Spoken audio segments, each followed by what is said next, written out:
కూటమి ప్రభుత్వం తీరుపై తీవ్ర స్థాయిలో విమర్శలు గుప్పించారు వైసీపీ నేత మాజీ మంత్రి రోజా. మహానాడు కాదు అదో పెద్ద దగానాడు అంటూ ఫైర్ అయ్యారు. కూటమి వైఫల్యాలను ఎండగట్టేందుకే వెన్నుపోటుకు 2 ఏళ్ల పేరుతో ప్రజల్లోకి వెళుతున్నామన్నారు. మహిళలకు 33% సీట్లు ఇవ్వాలన్న లోకేష్ కు కూడా కౌంటర్ ఇచ్చారు. రాష్ట్రాన్ని ఇన్నేళ్లు పాలించిన చంద్రబాబును మహిళా రిజర్వేషన్లపై లోకేష్ అడిగితే బాగుండేదన్నారు. 2 ఏళ్ల పాలనపై దమ్ముంటే ప్రజల్లోకి వెళ్లాలని సవాల్ విసిరారు రోజా. ఇంకా ఏమన్నారో మా ఎడిటర్ హసీనా అందిస్తారు. సమావేశం ముగిసింది. ప్రస్తుతం మనతో మాజీ మంత్రి రోజా ఉన్నారు. ఈరోజు సమావేశంలో జగన్ గారు ఇచ్చిన స్పీచ్ని ఏ విధంగా ముందుకు తీసుకెళ్తున్నారు?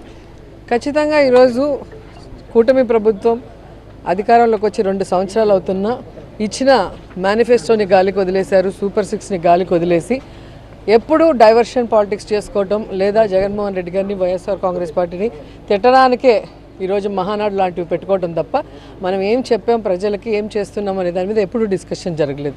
సో వెన్నుపోటుకు 2 ఏళ్ళు. సో ఈరోజు జగన్మోహన్ రెడ్డి గారు, చంద్రబాబు నాయుడు కూటమి ప్రభుత్వం ఏ విధంగా ఈ రాష్ట్ర ప్రజల్ని దగా చేసిందో ఇంకా కొంచెం స్ట్రాంగ్గా డీటెయిల్గా ముందుకు తీసుకువెళ్ళటానికి అన్ని కార్యక్రమాలని ఈరోజు స్టార్ట్ చేశారు. ఎప్పటి నుంచి ఎప్పటి వరకు ఏ కార్యక్రమం అని. దీంట్లో ముఖ్యంగా సూపర్ 6 సూపర్ ఫ్లాప్ అయింది. కానీ పైకి మాత్రం సూపర్ హిట్ అని చెప్పి చంద్రబాబు నాయుడు కళ్ళార్పకుండా ఎలా అబద్ధాలు చెప్తున్నారో మనం చూస్తున్నాం.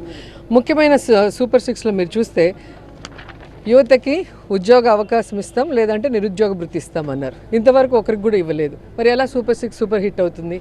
అలాగే మహిళలకి 18 ఏళ్ళు నిండిన ప్రతి మహిళకి కూడా 1500 ఇస్తామన్నారు. కానీ ఈరోజు అది కూడా ఇవ్వలేదు. మరి ఏ విధంగా సూపర్ 6 సూపర్ హిట్ అయింది? అలాగే గ్యాస్ ఇస్తామన్నారు, అది ఇవ్వలేదు. దాన్ని కూడా పంగనామాలు పెట్టారు. అలాగే 50 ఏళ్లకే పెన్షన్ ఇస్తామన్నారు. ఈరోజు వరకు ఒక్కరికి కూడా 50 ఏళ్లకు పెన్షన్ ఇవ్వలేదు. పెట్రోల్ డీజిల్ ధరలు పెంచమని చెప్పారు. సెల్ఫీలు తీసుకున్నారు వెళ్ళి లోకేష్ లాంటి వాళ్ళు. మరి ఈరోజు మీరు వెళ్ళి పెట్రోల్ బంకు డీజిల్ బంకు దగ్గర సెల్ఫీలు తీసుకోగలరా? మేము తగ్గించాము, ధరలు పెంచలేదని చెప్పి. సో చేయాల్సిన యదో పనులు చేశారు, అభివృద్ధిని పక్కన పెట్టేశారు. సంక్షేమాన్ని అయితే మొత్తానికి జీరో చేసేసి మళ్ళీ మహానాడు అంటూ దగానాడు ఎలా ప్రజల్ని మోసం చేశారో వివరించమనండి. అది చెప్పకుండా కేవలం వైఎస్ఆర్సీపీని తిట్టడానికే వీళ్ళు మీటింగ్లు పెట్టారు. మీరు చూడండి 3 రోజులు ఏం జరుగుతుందో. గ్రామాల్లో వార్డులోకి రండి, ఇంటింటికి వెళ్ళండి. మీరు చెప్పింది చేశారా లేదా వాళ్ళే చెప్తారు కదా. లోకేష్ మహానాడు సాక్షిగా నెక్స్ట్ ఎన్నికల్లో 33% మహిళలకు రిజర్వేషన్ ఇస్తాం మేమని అంటున్నారు. ఆయన బొంద. వాళ్ళ నాన్న 4 సార్లు ముఖ్యమంత్రిగా ఉన్నప్పుడు ఇచ్చుండొచ్చు కదా. జగన్మోహన్ రెడ్డి గారు రిజర్వేషన్ లేకపోయినా ఎంతమంది మహిళల్ని ఎంపీపీలు చేశారు, జెడ్పీ చైర్మన్లు చేశారు, ఏ విధంగా జిల్లా పరిషత్ చైర్మన్లు చేశారో మనం కళ్ళారా చూసాం. అలాగే రిజర్వేషన్ లేని చోట కూడా మాలాంటి వాళ్ళని ఎమ్మెల్యేలుగా పెట్టి గెలిపించి ఏ విధంగా మహిళలకు అండగా నిలిచే విధంగా మాకు చేశారో మీరు అందరూ కళ్ళారా చూశారు. అంతేకాకుండా ఈ రాష్ట్రంలో మహిళల ఫస్ట్ అంటే మహిళలకే అగ్రభాగం సంక్షేమంలో కానీ అభివృద్ధిలో కానీ ఇవ్వటం మనం కళ్ళారా చూస్తాం. వారి పేరు మీద ఇళ్ల పట్టాలు కానీ, వాళ్ళకి చేయూత కానీ, అలాగే మన అమ్మఒడి కానీ, అలాగే వాళ్ళ డ్వాక్రా రుణాలు మొత్తం వడ్డీతో సహా మాఫీ చేసేసి అసలు వడ్డీతో సహా 0 వడ్డీకే ఇవ్వడం జరిగింది. కానీ చంద్రబాబు నాయుడు గత ఎన్నికల్లో డ్వాక్రా వాళ్ళని మోసం చేశాడు. ఈ ఎన్నికలు అయిన తర్వాత కూడా 10 లక్షల దాకా 0 వడ్డీకి ఇస్తానన్నారు. 0 వడ్డీ తీసేశారు, 10 లక్షలు కూడా ఇవ్వటం మానేశారు. అన్ని రకాలుగా మహిళల్ని నాశనం చేయటమే కాకుండా ఈరోజు వాళ్ళకి రక్షణ కూడా లేదు.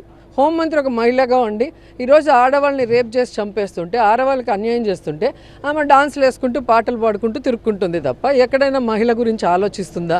ఈరోజు వీళ్ళందరూ కలిసి స్త్రీ శక్తి అనే ఒక స్టేజ్ వేసాము అని చెప్తున్నారు. స్త్రీ శక్తి అని పెట్టుకొని స్త్రీలకి అన్యాయం చేసిన మీరు ఏదో గొప్పగా ఏదో చేసినట్టు చెప్తున్నారు. స్త్రీ దగా మీటింగ్ అని పెట్టుకోవాల్సిందే మీరు. ఎందుకంటే అన్ని రకాలుగా మహిళలకి రాజకీయ పరంగా, సామాజిక పరంగా, ఆర్థిక పరంగా, సంక్షేమ పరంగా అన్ని రకాలుగా నాశనం చేసేసారు. అండ్ దానికి సపోర్టివ్గా ఎప్పుడూ జనసేన పార్టీ అధినాయకుడు ఉన్నాడు కాబట్టి వీళ్ళ ఆటలు సాగుతున్నాయి. ఇప్పుడు వైఎస్ఆర్సీపీ గతంలో చేసిన పొరపాట్లను సరిదిద్దుకుపోతుంది. మేము ఎప్పుడూ కూడా ఈ రోజు వరకు తప్పు చేయలేదండి. అధికారంలో లేకపోయినా కూడా వైఎస్ఆర్సీపీకి ప్రజల్లో అభిమానం ఉందని చెప్పి రోజా అంటున్నారు. కెమెరా పర్సన్ అంజితో కలిసి హసీనా, TV9 తాడేపల్లి.